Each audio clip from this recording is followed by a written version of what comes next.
Hey, what's up, guys? BSG Trek Fan 88 here, and I've had a very eventful past 24 hours. Last night at about 6:45 p.m., I was driving back from a local restaurant with some pizza and beverages for my first annual Christmas movie marathon. Which, thinking about it now, what other movies could we watch next year? Anyway. So I was coming back, and basically somebody cut in front of me, and I was in an automobile accident. I was going about 40 miles an hour, which is the posted speed limit. The individual did not yield, did not stop to turn. Basically, it's a straightaway, and you can turn to go on the highway. Like, it's not an on-ramp, it's the road you take to get to the on-ramp.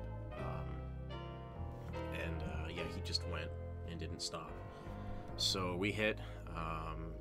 I'm, with the exception of hitting my head and a small, barely noticeable cut, I hit my head on the top of my, on the hard top, and the biggest injury is my left knee hurts pretty badly. Like, they x-rayed it last night. I went to the hospital, and they didn't see anything broken, but it hurts. Like, I can walk, but it's very painful, and going up and down stairs sucks. I mean, I think it's gonna go away within a couple of days, but it was hit pretty bad. And my right knee wasn't hit as bad, but it's also very sore.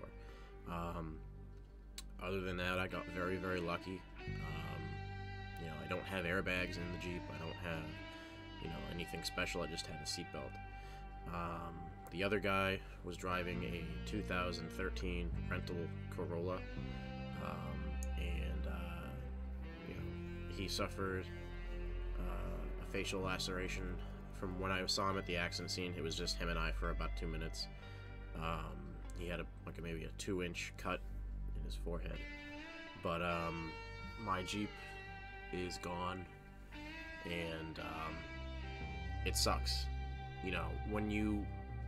First of all, I'm glad I'm fine. I'm glad he didn't get severely injured, but he's a fucking idiot for doing what he did.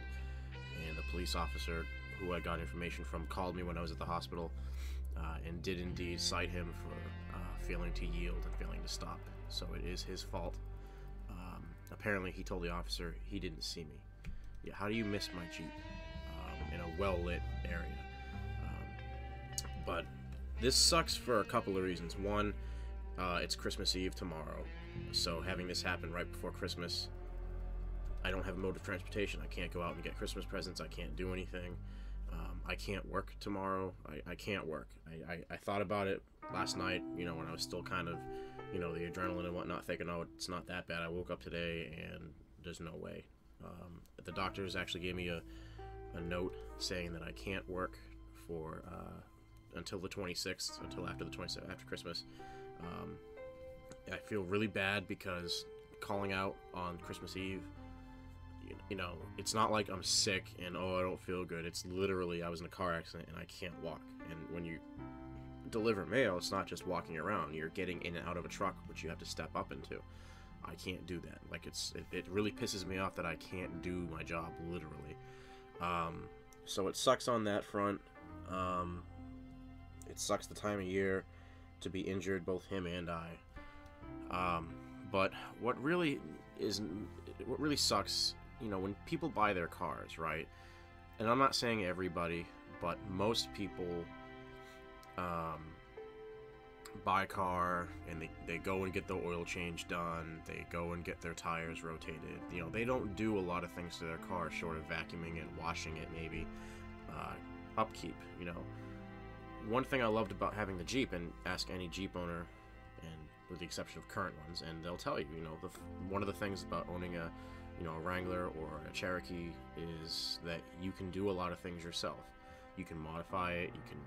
I did my own oil changes. I did my own tire rotations. I spent many hours working on that Jeep to make it better than when I first got it. I had just put a new set of wheels on it. And it just really sucks to see all that time and effort and care gone.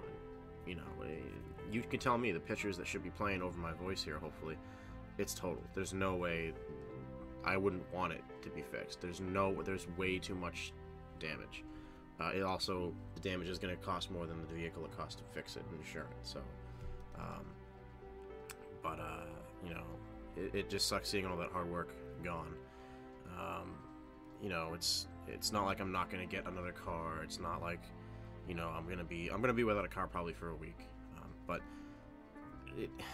when I bought the Jeep for $2,000, that was a really good deal. I mean, it had lift on it. It had big off-road tires. It had not that many miles on it.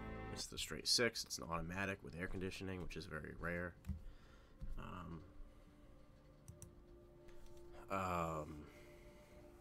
So yeah, you know, the cost of the various things that I've done to the Jeep, it really isn't that much. I mean, the lights that I put on it, the radio, which I can take out, I think it wasn't damaged.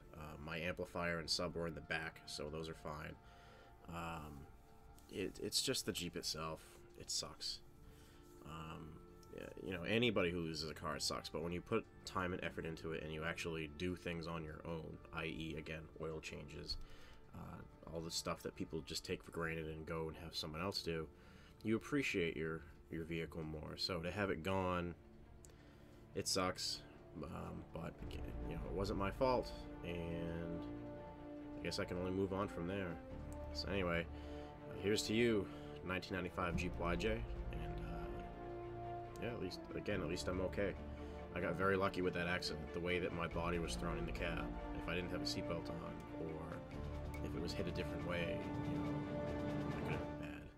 So anyway, this is BSG Trek Fan 88 for a small update here. I haven't been very active on YouTube recently. It's just been really busy. Again, I work for the post office, and this time of year it's crazy. So any questions or concerns or whatever, let me know. Have a good night.